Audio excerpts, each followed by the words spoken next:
மட்டனூர் பரியாரம் அந்த இந்த ஒரு க்ஷேத்திரம் இருக்கு கண்ணூர் பக்கத்துல. அதுல இந்த சஷ்டி விழாக்காக இன்னைக்கு வந்தோம், மகாஸ்கந்த சஷ்டி விழாக்காக. இந்த கோவில் எனக்கு எப்படி தெரியும்னா, ஒரு ஹெரிடேஜ் குரூப்போட வந்திருந்தேன். ஆக்சுவலா இங்க ரொம்ப ஓல்டு மியூரல்ஸ் எல்லாம் இருக்கு, ஃபர்ஸ்ட் செஞ்சுரி பிசியோட Ajanta and Sittannavasal type of murals எல்லாம் ரொம்ப பியூட்டிஃபுல்லா இருக்கும். அதுக்காக தான் அது பார்க்க வந்தோம். பட் ஆக்சுவலா எனக்கு இது என்னன்னா, அந்த ஒரு ஈர்க்கிற இது இந்த அழகான முருகனோட தான், இந்த பால முருகனோட தான். நம்ம திருமேனி அவர் அந்த இதை பத்தி ரொம்ப நல்லா எக்ஸ்பிளைன் பண்ணாரு. அவர் வாயிலேயே நீங்க கேட்கறது நல்லது. ஏன்னா அந்த முருகன் எங்கேயும் பார்க்காத ஒரு உருவம். அது நீங்க சொல்லுங்க.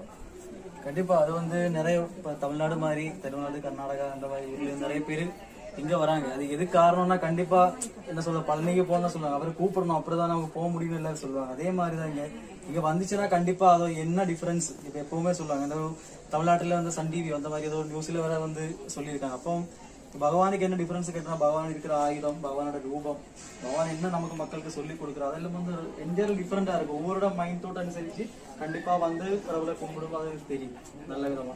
சின்னதா பாலமுருகன் தான், சின்ன பாலமுருகன் இருப்போம். ஆனா ஒரு 5 அடியில உயரத்துல பகவான் இருப்பாங்க. நான் கூட அபிஷேகம் பண்ணும்போது இப்படிதான் பண்ணுவாங்க, ரொம்ப அழகா சிரிச்சிட்டு இருக்கிற பகவான்.